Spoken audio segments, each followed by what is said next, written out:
अल्लाह रब्बुल आलमीन इते इब्राहिम अलैहिस्सलाम अल्लाह जो पैगंबर आ तब दे इलाके जे अंदर लूत अलैहिस्सलाम रब्बुल आलमीन जो पैगंबर आ पर जने इमामुल अंबिया मुहम्मद रसूलुल्लाह सल्लल्लाहु अलैहि वसल्लम के रब्बुल आलमीन इन दुनिया में मोकले रसूल करे तो अल्लाह रब्बुल आलमीन फरमाता मजा पैगंबर अलैहिस्सलाम को तो कुल या अय्युहन नास इन्नी रसूलुल्लाह इलैकुम जमीआ यानी क़यामत ताईं अचण वारनि इंसाननि जे लाइ अल्लाह जो रसूल थी आयो आहियां ऐं मूंखे इन्नल हम्दुलिल्लाह नहमदुहु व नस्तईनुहु व नस्तगफिरुहु व नऊज़ु बिल्लाहि मिन शुरूरि अनफुसिना व मिन सय्यिआति अअमालिना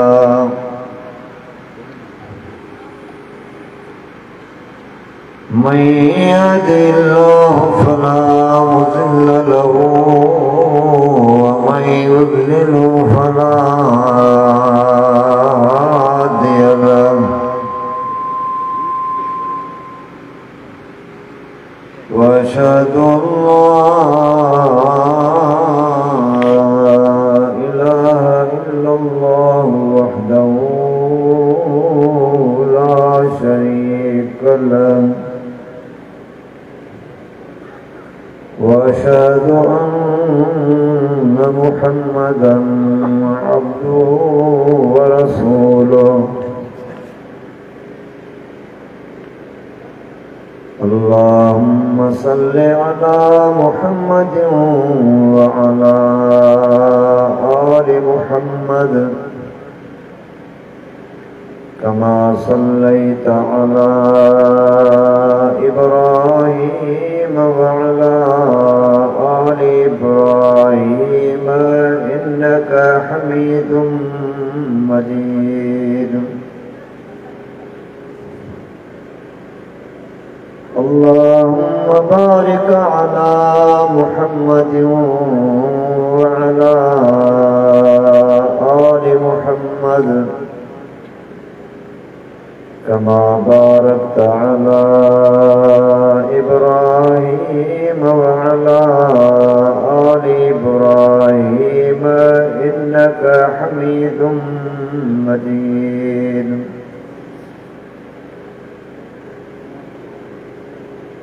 أما بعد فإن خير الحديث كتاب الله وخير الهدي هدي محمد صلى الله تعالى عليه وسلم وشر الأمور محدثاتها وكل محدثة بدعة وكل بدعة ضلالة وكل ضلالة في النار أما بعد فأعوذ بالله من الشيطان الرجيم بسم الله الرحمن الرحيم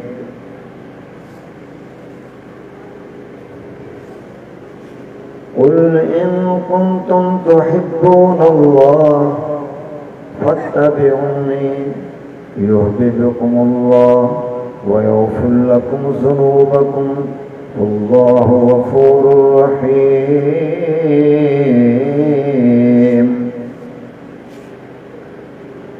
فقال الله تبارك وتعالى في القرآن المجيد فأعوذ بالله من الشيطان الرجيم قل يا أيها الناس إني رسول الله إليكم جميعا الذي له ملك السماوات والأرض لا إله إلا يحيي ويميت فآمنوا بالله ورسوله النبي الأمي الذي يؤمن بالله وكلماته واتبعوه لعلكم लअल्लकुम तहतदून।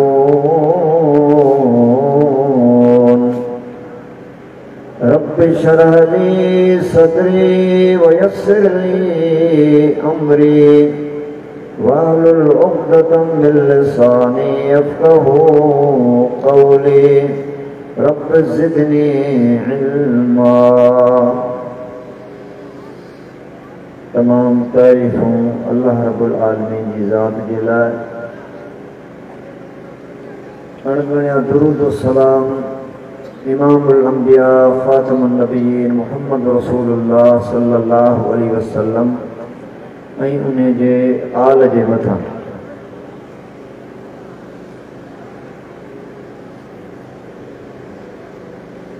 तव्हां कलमे जो पहिरियों हिस्सो ॿुधो जेको तौहीद ते मुबनी आहे ऐं ॿियो हिस्सो आहे मुहम्मद रसूलुल्लाह।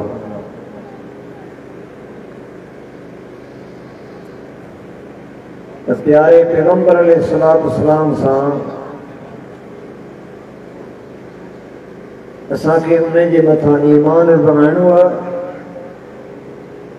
अल्लाह जे रसूल सल्लल्लाहु अलैहि वसल्लम सां मोहब्बत बि करणी आहे ऐं प्यारे पैगंबर अलैहिस्सलाम जी इताअत ऐं फरमान बरदारी बि करणी आहे।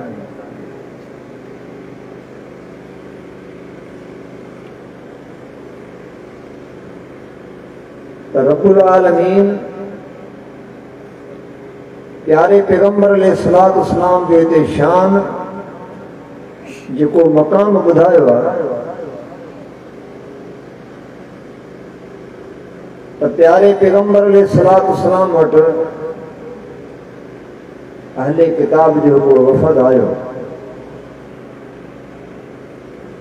त ये अहले किताब यहूद व नसारा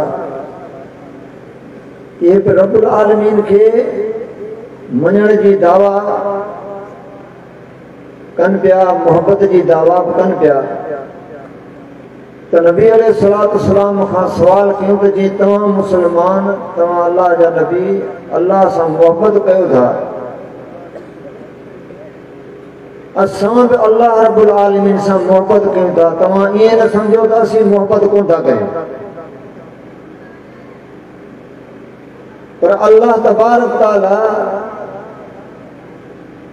इन जे जवाब जे मुतलिक़ प्यारे पैगंबर अलैहिस्सलाम जे मथां ही आयत वही करे नबी अलैहिस्सलाम खे फरमाए त मुंहिंजा पैगंबर अलैहिस्सलाम तूं इन्हनि खे मुंहिंजे तरफ़ां ही जवाब ॾे। कुल इन कुंतुम तुहिब्बूनल्लाह, मुंहिंजा पैगंबर अलैहिस्सलाम तूं इन्हनि खे चओ त जेकॾहिं तव्हां अल्लाह सां मोहब्बत करणु चाहियो था, ही उन्हनि जे आॾो शर्त रख, फत्तबिऊनी, मुंहिंजी ताबेदारी कयो। हू रब्बुल आलमीन सां मोहब्बत जी दावा कनि था। अल्लाह पैगंबर अलैहिस्सलाम जे मथां ही वही नाज़िल करे ऐं उन्हनि जे आॾो शर्त रखे पियो त मुंहिंजा पैगंबर अलैहिस्सलाम तूं इन्हनि खे चओ त फत्तबिऊनी, मुंहिंजी ताबेदारी कयो। ओ मुंहिंजा पैगंबर अलैहिस्सलाम जेकॾहिं तुंहिंजी ताबेदारी कनि त मूं रब जो बि ऐलान आहे, युहिब्बुकुमुल्लाह, पोइ मां अल्लाह इन्हनि सां मोहब्बत कंदुसि ऐं जंहिंसां मां रब्बुल आलमीन मोहब्बत कयां। वो यग़फिर लकुम ज़ुनूबकुम, रब्बुल आलमीन तो फरमाए त मां इन्हनि सां मोहब्बत बि कंदुसि, मां अल्लाह इन्हनि जा गुनाह बि माफ़ कंदुसि। वयग़फिर लकुम ज़ुनूबकुम वल्लाहु गफ़ूरुर रहीम। छो त रब्बुल आलमीन बेहद मेहरबान आहे। पर रब्बुल आलमीन कंहिंजे मथां जंहिं प्यारे पैगंबर अलैहिस्सलाम जी ताबेदारी कई, यानी रब्बुल आलमीन खे उन मोहब्बत जी ज़रूरत नाहे। छो त यहूद व नसारा मोहब्बत जी दावा कनि पिया, पर रब्बुल आलमीन फरमाए त मूंखे अव्हां जी मोहब्बत जी ज़रूरत नाहे जेसीं यानी पैगंबर जी तव्हां ताबेदारी न कयो। फत्तबिऊनी अल्लाह जा रसूल जे कने तुंहिंजी ताबेदारी कनि त पोइ मां इन्हनि सां मोहबत कंदुमि मूंखे इनजी मोहबत जी दवा क़बूल आहे वरना अल्लाह तो फरमा त मूंखे इन मोहबत जी ज़रूरत न आहे हाणे तव्हां अंदाज़ो लॻायो त अल्लाह जे रसूल सल्लल्लाहु अलैहि वसल्लम जी ताबेदारी केतिरे क़दुरु रब्बुल आलमीन खे महबूब आहे अल्लाह गफूर रहीम पर रब्बुल आलमीन शर्त लगाई व अतीउल्लाह व रसूल लअल्लकुम तुरहमून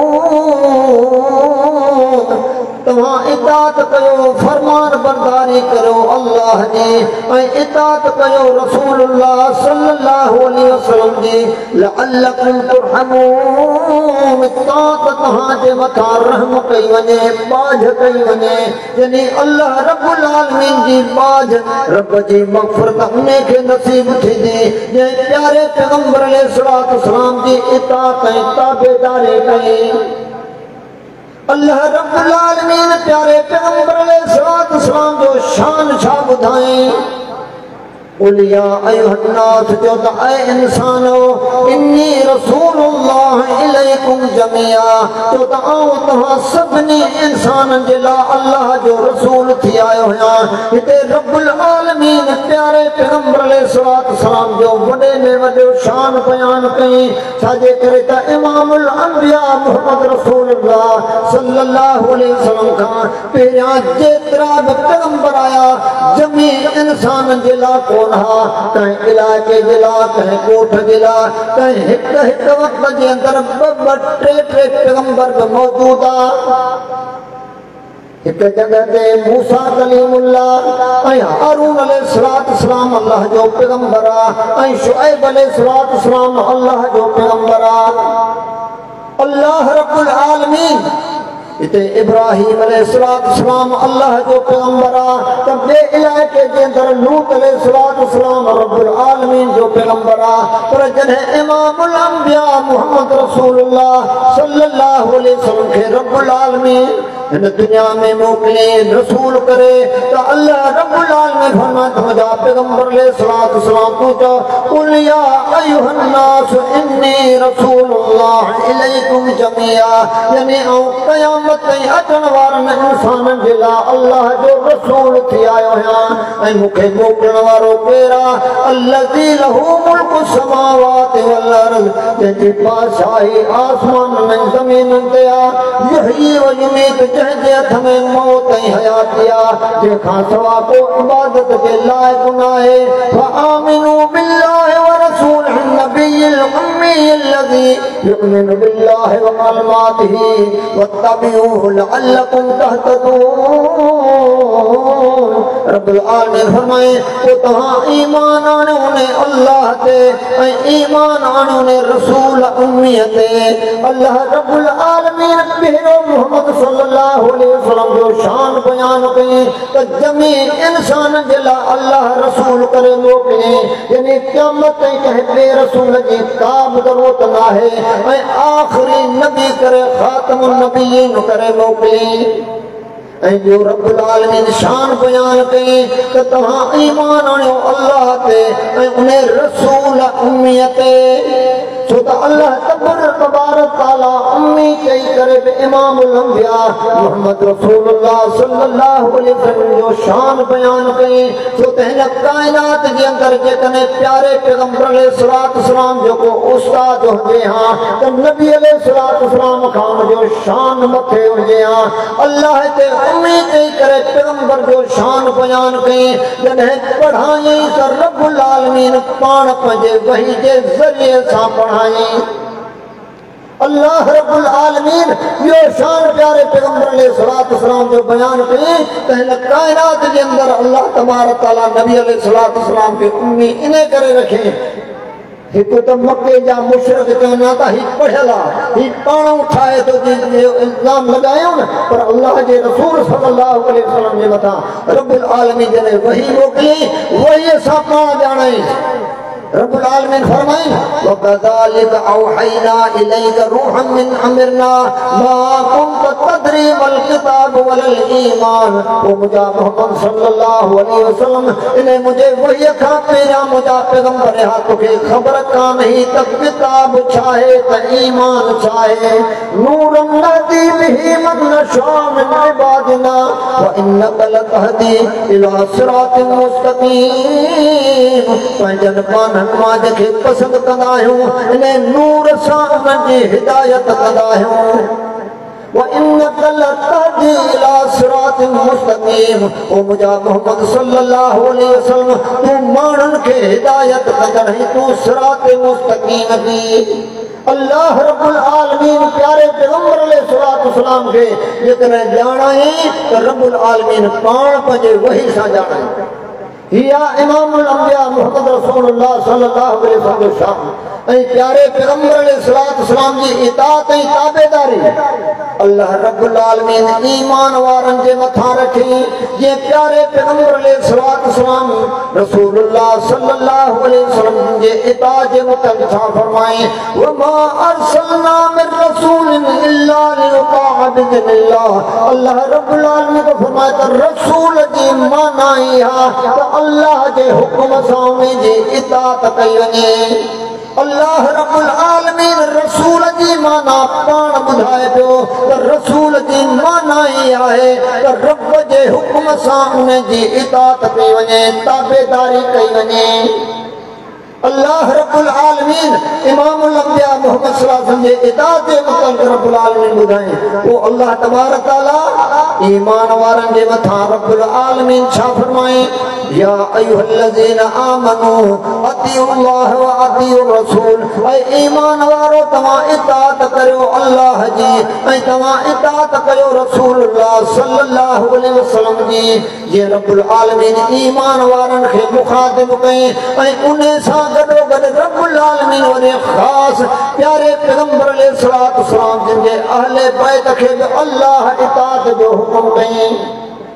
वक़रन फी बुयूतिकुन्न वला तबर्रजन तबर्रुजल जाहिलियतिल ऊला वअक़िमना सलात व आतीना ज़कात व अतीउल्लाह व रसूलहु इन्नमा युरीदुल्लाहु लियुज़हिब अन्कुम अर्जिस अहलल बैत व युत्तहिरकुम तत्हीरा। ओ पैगंबर जा अहल बैत रब्बुल आलमीन अहले बैत सां मुखातिब आहे। ओ पैगंबर जा अहल बैत तव्हां जहालत जे सींगार वांगुरु पंहिंजे सींगार खे ज़ाहिर न कयो बल्कि तव्हां पर्दे जे अंदरि रहो ऐं पंहिंजनि घरनि जे अंदरि रही करे अल्लाह जो फरमाए अक़िमना सलात व आतीना ज़कात व अतीउल्लाह व रसूलहु। ओ पैगंबर जा अहल बैत तव्हां नमाज़ क़ाइम कयो तव्हां ज़कात ॾियो तव्हां अल्लाह जे रसूल जी तव्हां इताअत कयो। अल्लाह ईमान वारनि सां मुखातिब आहे या अय्युहल्लज़ीना आमनू अतिउल्लाह व अतिउर रसूल। अल्लाह अहल बैत सां बि मुखातिब आहे अक़िमना सलात व आतीना ज़कात व अतीउल्लाह व रसूलहु। ओ पैगंबर जा अहल बैत तव्हां अल्लाह जी इताअत कयो तव्हां अल्लाह जे रसूल जी तव्हां इताअत कयो। पोयां रब्बुल आलमीन छा फरमाए इन्नमा युरीदुल्लाहु लियुज़हिब अन्कुम अर्जिस अहलल बैत व युत्तहिरकुम तत्हीरा।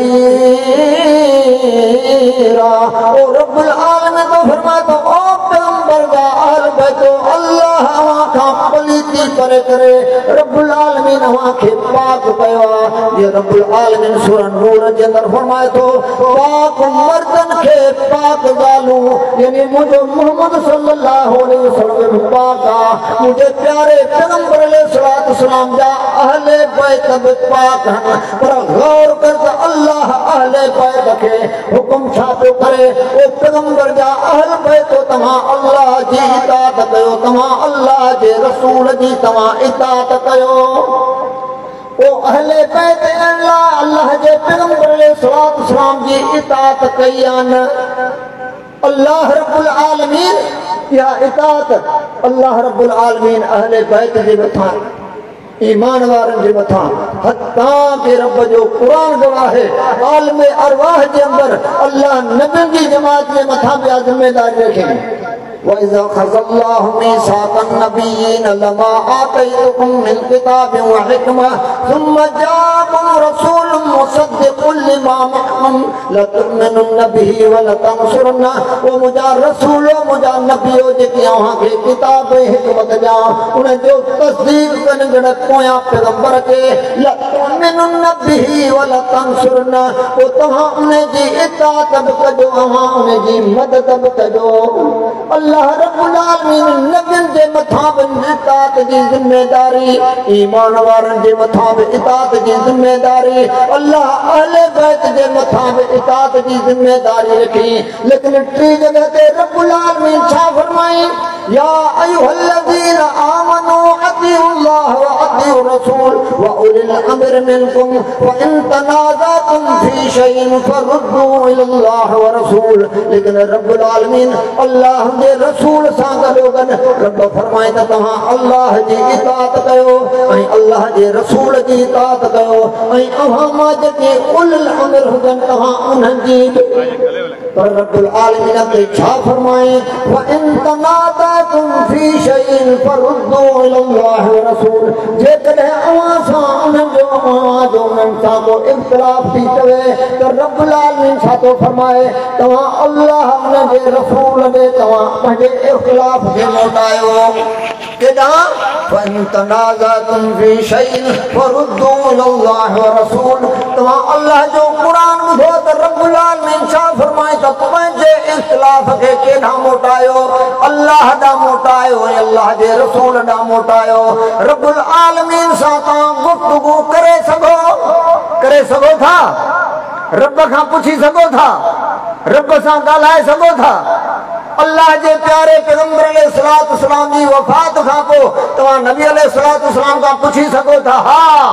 रब्बुल आलमीन तो फरमाए तव्हां अल्लाह ॾांहुं मोटायो तव्हां अल्लाह जे रसूल ॾांहुं मोटायो जेकॾहिं अल्लाह ॾांहुं मोटायो त रब जे क़ुर खां पुछो जेकॾहिं मुहम्मद सल्लल्लाहु अलैहि वसल्लम ॾांहुं पंहिंजो इख़्तिलाफ़ मोटायो त प्यारे पैगंबर अलैहिस्सलाम जे सही हदीस ॾांहुं पंहिंजो इख़्तिलाफ़ मोटायो तॾहिं आख़िर में छा चई फरुद्दू इलल्लाह व रसूल तव्हां अल्लाह जे रसूल ॾांहुं ठीक शे बची तॾहिं रब्बुल आलमीन बारहा जगहनि ते फरमाए थो अतीउल्लाह व अतीउ रसूल तव्हां इताअत करियो अल्लाह जी तव्हां इताअत कयो रसूलुल्लाह सल्लल्लाहु अलैहि वसल्लम जी अल्लाह जी इताअत रब जो कलाम आहे मुहम्मद सल्लल्लाहु अलैहि वसल्लम जी इताअत प्यारे पैगंबर अलैहिस्सलाम जी सही हदीस आहे इहा रब्बुल आलमीन पैगंबर जे मथां एतिरे क़दर जो नबी अलैहिस्सलाम वेठा आहिनि सभु सहाबा मौजूद आहिनि उमर रज़ियल्लाहु ताला अन्हु नबी अलैहिस्सलाम जे साम्हूं तौरेत जा वर्का पढ़े पियो नबी अलैहिस्सलाम चहिरो मुबारक कावड़ सां ॻाढ़ो थी वियो अबू बकर सिद्दीक़ रज़ियल्लाहु फरमायो उमर तो ते रोअण वारियूं रोहन तूं मोहम्मद सल्लल्लाहु अलैहि वसल्लम जे चेहरे ॾे त निहार अल्लाह जो प्यारो पैगंबर अलैहिस्सलाम केतिरे क़दर नाराज़ आहे उमर रज़ियल्लाहु ताला अन्हु परेशान थी करे नज़ीर ला रब्बो सलाम दीन अल्लाह ते मां रब राज़ी हुअण ते राज़ी आहियां ऐं मुहम्मद रसूलुल्लाह सल्लल्लाहु अलैहि वसल्लम जे रसूल हुअण ते मां राज़ी आहियां पाण फरमायो उमर चई अल्लाह जा रसूल मां त ही तौरेत ही आसमानी किताब आहे जेको मूसा कलीमुल्लाह ते नाज़िल थियो अल्लाह जा रसूल मां उहो पियो पढ़ां पाण छा फरमायूं उमर ॻाल्हि ॿुध जेकॾहिं अॼु मूसा कलीमुल्लाह बची वञे तव्हां मूंखे छॾे जेकॾहिं तव्हां उन जी इताअत कयो त तव्हां जन्नत में न वेंदो तूं गौर कर अल्लाह जे रसूल सल्लल्लाहु अलैहि वसल्लम जी उहा इताअत ऐं फरमान बरदारी जो मक़ाम आहे जो अल्लाह जो नबी बि जेकॾहिं नबी सल्लल्लाहु अलैहि वसल्लम में अची वञे अल्लाह तबारक ताला जो कानून कोन्हे पर प्यारे पैगंबर अलैहिस्सलाम मिसाल ॾेई सम्झायो अॼु अफ़सोस आहे काश जीअं मोहम्मद सल्लल्लाहु अलैहि वसल्लम जे ज़माने जे अंदरि अल्लाह जे रसूल जी इताअत खे तरजीह अहमियत हुई न पंहिंजे निसातुर कंहिं वॾे खे न पंहिंजे कंहिं शख़्सियत खे का तरजीह कोन्हे तरजीह अल्लाह जे रसूल सल्लल्लाहु अलैहि वसल्लम जे फरमान खे तरजीह अॼु अफ़सोस आहे उम्मत अल्लाह जे रसूल जी इताअत छॾी त अॼु उम्मत जो ही हाल आहे ही मौज़ू असांखे सम्झाइणा कंहिंखे आहे गैरनि खे सम्झाइणा आहिनि लेकिन अफ़सोस आहे जे असीं पंहिंजनि खे सम्झायूं था तव्हां गौर करे ॾिसो हिन वाक़िअनि जे मथां उमर रज़ियल्लाहु ताला अन्हु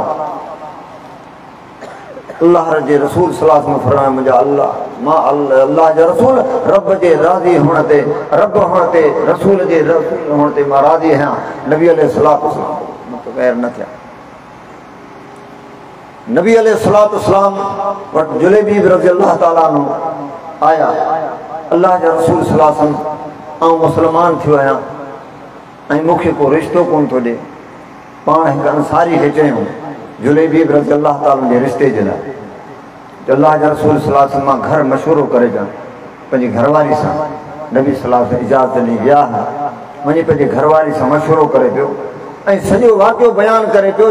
जुलैबीब रज़ी अल्लाह ताला अन्हु जी उहा कैफ़ियत उनजी मिसकीनी गुरबत इहे सभु बयानु करे पियो उनजे हर मामले में। त घरवारी चवण लॻी त पाण खां केतिरनि सुठनि सुठनि ख़ानदान जे माण्हुनि रिश्तो घुरियो आहे जॾहिं पाण उन्हनि खे ॾियण पोइ अहिड़े खे कीअं ॾियूं पाण। न्याणी ही गुफ़्तगू ॿुधे पई पीउ ऐं मां मशवरो करे आख़िरकार पीउ जवाबु ॾियणु वञे पियो उन जुलैबीब रज़ी अल्लाह ताला अन्हु खे। न्याणी चवे पई त अब्बा ॻाल्हि ॿुधो जुलैबीब खे मोकिलियो कया इन रिश्ते जे लाइ मोकिलियो कया थी रसूलुल्लाह सल्लल्लाहु अलैहि वसल्लम चई पोइ जॾहिं अल्लाह जो रसूल इन रिश्ते में राज़ी आहे छा पोइ तव्हां जवाबु ॾियण था वञो। तव्हां गौर करे ॾिसो अॼु असां तव्हां कंहिं आम उम्मती जे कौल खे बि रद्द कोन था कयूं। ॿुधाए त हीउ केरु आहे? हिकु त अम्मा ऐं अबो आहे। अम्मा अबे जो मक़ाम केतिरे क़दुरु आहे। ॿी ॻाल्हि त माना अबो बि सहाबी आहे मां बि सहाबी आहे। ईअं उन्हनि जे आॾो तरजीह कंहिंखे थी ॾिए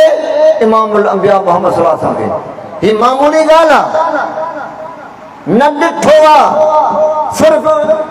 गुफ़्तगू ॿुधी आहे। प्यारे पैगंबर अलैहिस्सलातु वस्सलाम जो नियापो खणी आयो आहे पीउ खे अम्मा खे चवे थी त अल्लाह जे रसूल जॾहिं मुंतखब कयो आहे त तव्हां जवाबु कीअं था ॾियण वञो। अल्लाह खे इहा अदा वणी वमा कान लिमुमिनिन वला मुमिनतिन इज़ा क़ज़ल्लाहु व रसूलहु अमरन। जॾहिं कंहिं मोमिन मर्द कंहिं मोमिना औरत खे रब्बुल आलमीन तो फरमाए त इख्तियार ई नाहे जॾहिं अल्लाह जो रसूल को अमर या हुक्म करे ऐं उन जे अंदरि हू पंहिंजी मर्ज़ी हलाइनि। अल्लाह रब्बुल आलमीन प्यारे पैगंबर अलैहिस्सलातु वस्सलाम जी इताअत उन जी फरमानबार ते अजरो अल्लाह तबारक तआला सब मिसातो राह बंद कर दी। अॼु असां तव्हां ॾिसूं इमामुल अंबिया मुहम्मद रसूलुल्लाह सल्लल्लाहु अलैहि वसल्लम जो फरमान असांजे आॾो अचे थो असां तरजीह कंहिंखे था ॾियूं। अल्लाह जे रसूल सल्लल्लाहु अलैहि वसल्लम अल्लाह रब्बुल आलमीन जी इताअत जे मामले में रब्बुल आलमीन क़ुरान मजीद जे अंदरि ॿिनि गुरूहनि जे मुतलिक़ ॿुधाए थो। छो त नबी अलैहिस्सलातु वस्सलाम जॾहिं दावत ॾिनी हिकिड़ा थी विया काफ़िर जिन मुंढो न अल्लाह खे मञो न अल्लाह जे रसूल खे मञो न किताबनि खे न रसूलनि खे न मलाइकनि खे थी विया काफ़िर। ॿिया थिया मुस्लमान जिन ईमान आंदो। वरी मुस्लमाननि जे अंदरि ॿ गिरोह थी विया हिकिड़ा मोमिन ॿिया मुनाफ़िक़। अल्लाह तबारक तआला सूरह नूर जे अंदरि ॿिन्ही जी गुफ़्तगू ॿुधाई आहे त हू मुनाफ़िक़ छाजे करे थिया ऐं हू मोमिन छाजे करे थिया। वयक़ूलून रब्बना आमन्ना चवनि था त असां अल्लाह ते ईमान आंदो ऐं अल्लाह जे रसूल ते ईमान आंदो। वयक़ूलून आमन्ना बिल्लाहि व बिरसूलि अताना थुम्म यतवल्ला फरीक़ुम मिनहुम मिन बादि ज़ालिक वमा उलाइका बिल मुमिनीन। ज़बान सां चवनि था त असां अल्लाह खे मञो अल्लाह जे रसूल खे मञो अताना सां इताअत बि कई। अल्लाह ते छा थो फरमाए थुम्म यतवल्ला फरीक़ुम मिनहुम मिन बादि ज़ालिक वमा उलाइका बिल मुमिनीन। रब्बुल आलमीन तो फरमाए जॾहिं दावा खां पोइ हिकिड़ो गुरोह फिरी वञे थो अल्लाह तो फरमाए त हे मोमिन कोन्हनि। अते रब्बुल आलमीन वज़ाहत करे थो वइज़ा दुऊ इलल्लाहि व रसूलिही लियहकुम बैनहुम इज़ा फरीक़ुम मिनहुम मुरज़ून। अल्लाह रब्बुल आलमीन तो फरमाए जॾहिं अल्लाह जे रसूल जो फ़ैसिलो अचे थो अल्लाह रब्बुल आलमीन तो फरमाए तुम खां मुंहुं फेरे वञनि था। प्यारे पैगंबर अलैहिस्सलातु वस्सलाम ॾे हिकिड़ो इख़्तिलाफ़ आयो ज़ुबैर रज़ियल्लाहु ताला अन्हु जो हिकिड़े ॿिए शख़्स जो पाणी जे मामले में। नबी अलैहिस्सलातु वस्सलाम ॿिन्ही जूं ॻाल्हियूं ॿुधाई तो ज़ुबैर रज़ी अल्लाह ताला जी ज़मीन पहिरियां अचे पई ऐं उन शख़्स जी ज़मीन पोयां अचे पई। नबी अलैहिस्सलाम हुनजो इतराज़ हो त पहिरियां पाणी मूंखे ॾे, पोइ ज़ुबैर रज़ी अल्लाह ताला वाहे। नबी अलैहिस्सलाम अहिड़ो फ़ैसिलो कयो जेको अॼु बि तव्हां वेही ॾिसो, तव्हां ज़राइत कयो था, हारको कयो था, वाटर निकिरनि था, शाखूं निकिरनि थियूं, उन वाटर मां जंहिंजी पहिरीं ज़मीन जी पहिरियां पाणी उहो वहंदो या पुछड़ी वारो वहंदो? पहिरियां जंहिंजे वाटर जी ज़मीन ईंदी पहिरियां उहो वहंदो, उन खां पोइ आख़िरकार पुछड़ी ते पाणी। नबी अलैहिस्सलाम ज़ुबैर रज़ी अल्लाह ताला फरमाए त तूं पहिरियां बनी भराए ऐं पोइ तूं हिनखे पाणी ॾिजां। हुन शख़्स छा चयो? अल्लाह जा रसूल, तव्हां पहिरियां पाणी ज़ुबैर खे इन जे करे ॾिनो जो तव्हांजे पुफी जो पुटु आहे। प्यारे पैगंबर अलैहिस्सलाम खे एतिरी कावड़ आई, एतिरो नबी सल्लल्लाहु नाराज़ थिया। पाण फरमाए तो ज़ुबैर, तूं पंहिंजे बनी जा मन्ना ॾाढा कर, तूं पाणी भराइजां पर हिनखे न ॾिजांइ।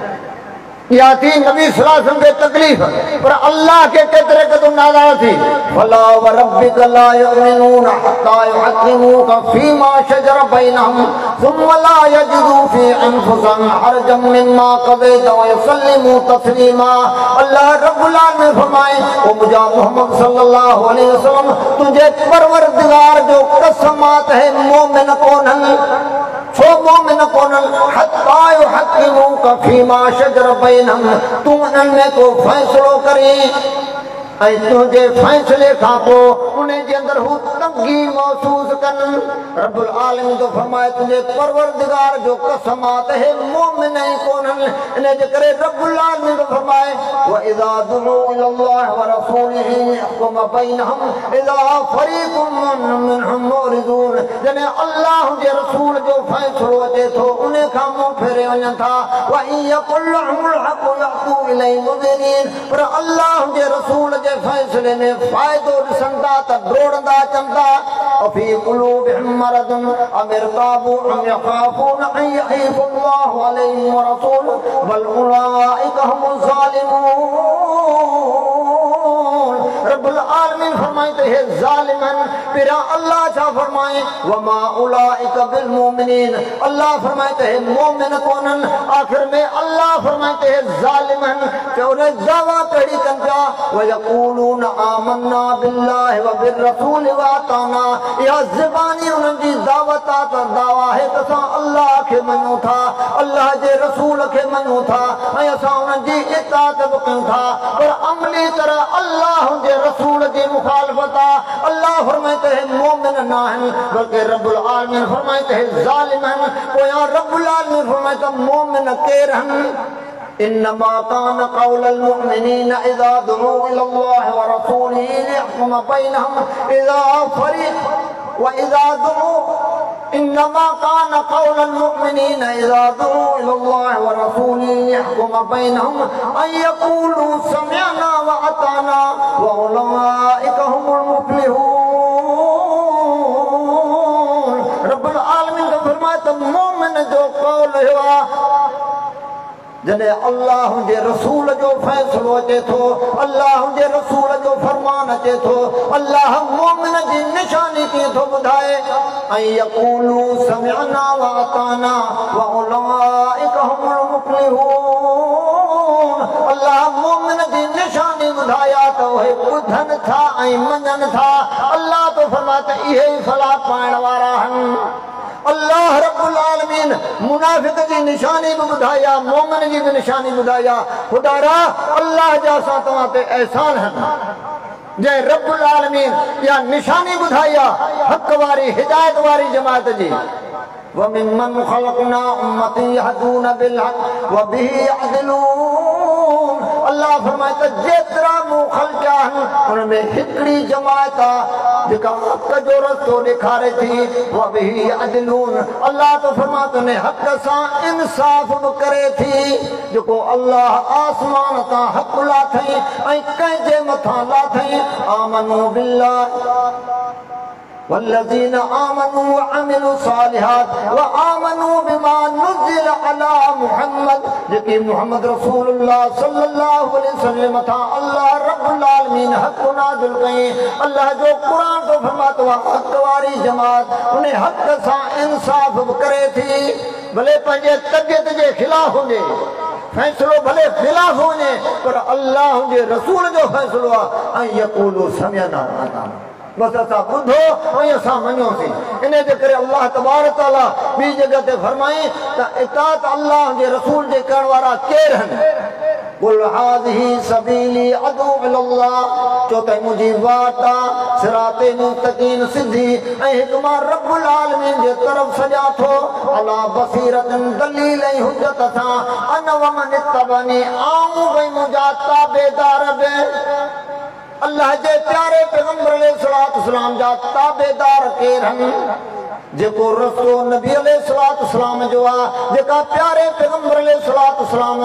ताक़ीद कई रब जे तरफ़ां अल्लाह जो क़ुरान गवाह है व अन हाज़ा सिराती मुस्तक़ीमन फत्तबिऊ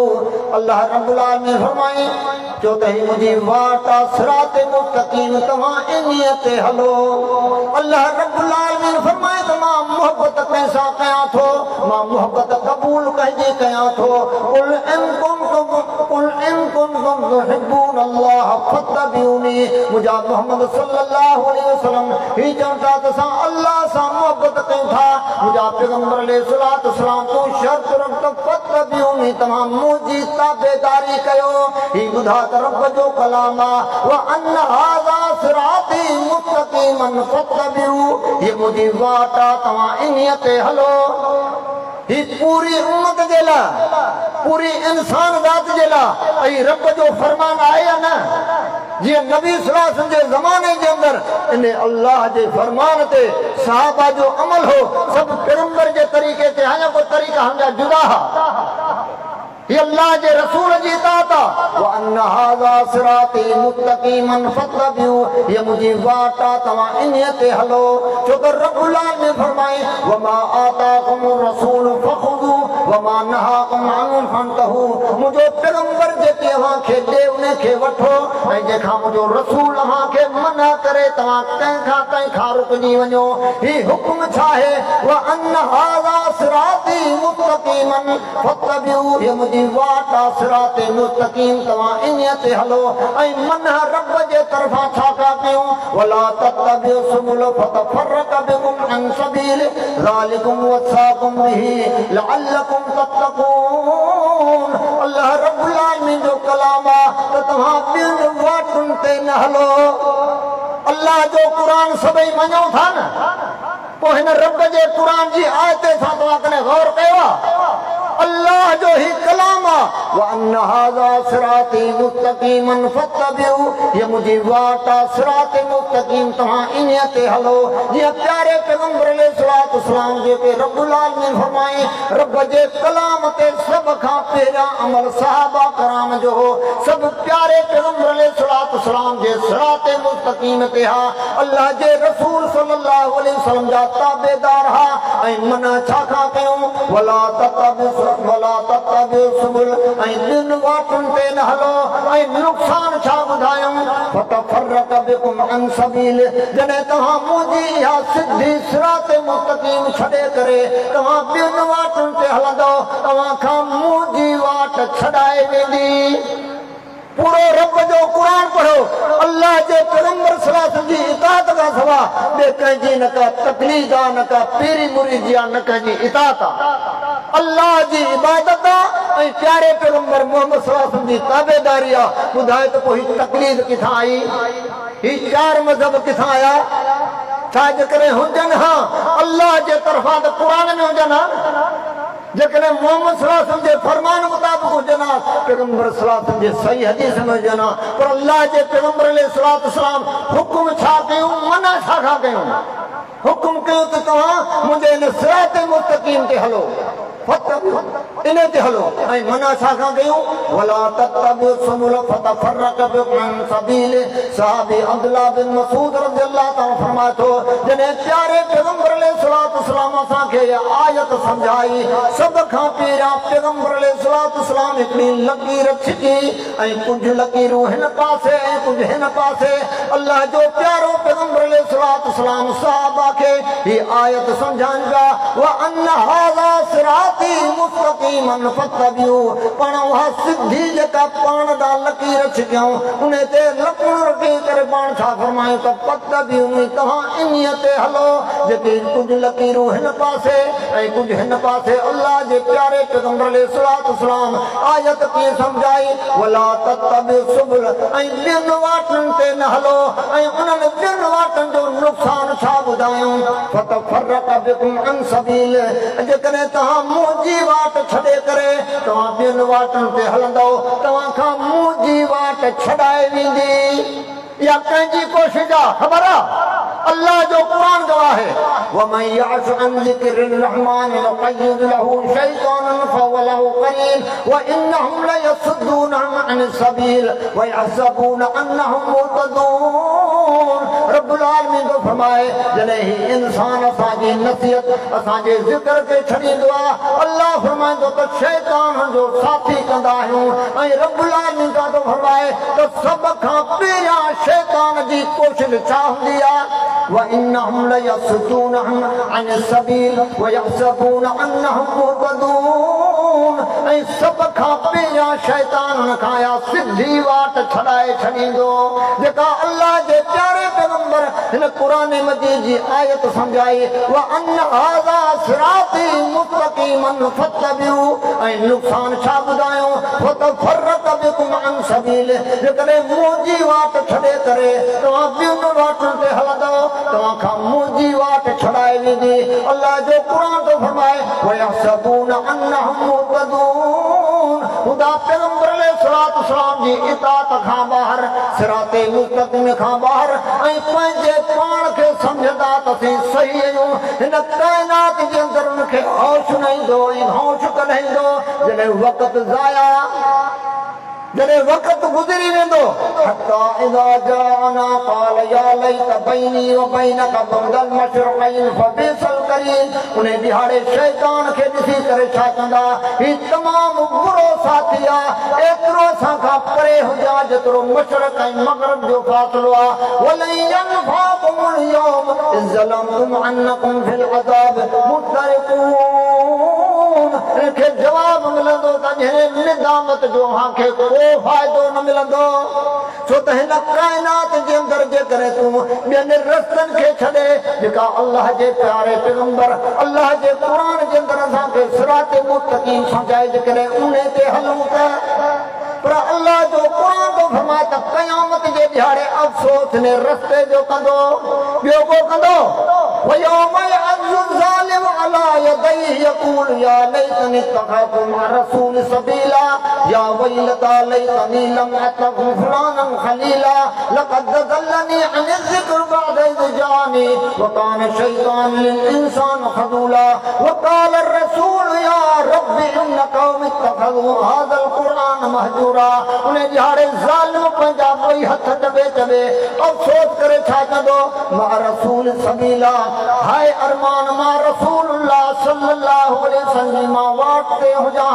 छा क़ुरान तो रब जो फरमान न ॿुधी कुल हाज़िही सबीली अदू इलल्लाह अला बसीरतन अना व मन इत्तबानी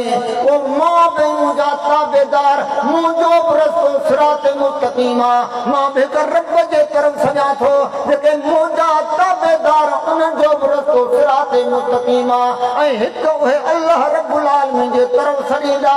पर रब जो क़ुरान तो फरमाए जंहिं दुनिया में अल्लाह जे पैगंबर जो तरीक़ो छॾियो उन ॾिहाड़े छा कंदो मअ रसूल सबीला